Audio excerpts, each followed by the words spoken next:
Now, unions have attacked a 2.8% pay rise for public sector workers that's been recommended by several government departments for next year. The unions say it's not enough. Well, the proposal covers teachers, NHS staff and civil servants. We're joined now by Daniel Kebede, General Secretary of the National Education Union. Morning to you. So first of all, what do you think of this then, this number, this 2.8%? Well, 2.8% in itself is highly problematic. It is not enough. We are in the midst of a deep and severe recruitment and retention crisis in which we can't recruit and retain teachers. And over the last decade, teacher pay has declined by a fifth. So on those terms, it is a real problem. But there is also something else that is problematic in the evidence that the government has submitted to the pay review body, in the fact that the expectation is that any pay award next year should come out of existing school budgets. So there would be no extra funding made available. Now, we have had 14 years of Conservative cuts. The government have put in their evidence that schools should make efficiencies, but quite simply, there are no more efficiencies to be made in schools. So it would lead to a decline in education provision in regards to its quality. But this suggestion is actually, the pay rise is actually broadly in line with inflation. You must accept that at least.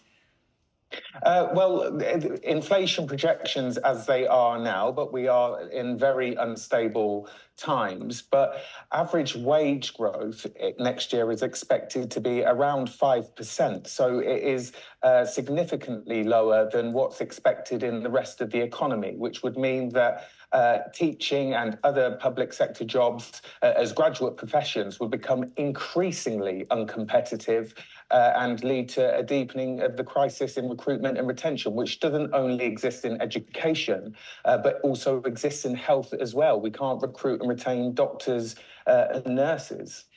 I wonder if the government might say to you, if teachers deserve more than 2.8% and if that money is not going to come from existing budgets, where would you suggest that money should come from? Well, this government won an election on the slogan of change. We've heard Rachel Reeves and Keir Starmer say repeatedly that austerity is over, but austerity is ended in deeds, not words. Now, since the pandemic, we have seen the number of millionaires in the UK go up by a quarter. Since 1990, their combined wealth has gone up 1,000%. There is the wealth in this economy to ensure that doctors, nurses, teachers and support staff are paid fairly, that their pay awards are funded properly. It is really down to political choices that this government makes. We know that this 2.8% would have to go in front of an independent pay review body.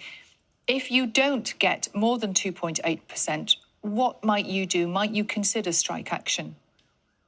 I'll tell you what I will do today. I will go into the office and I will contact the Royal College of Nursing and I will contact the British Medical Association and speak to the doctors. The challenges in health and in education are joined. They are plummeting pay, rocketing workloads and a crisis in recruitment and retention.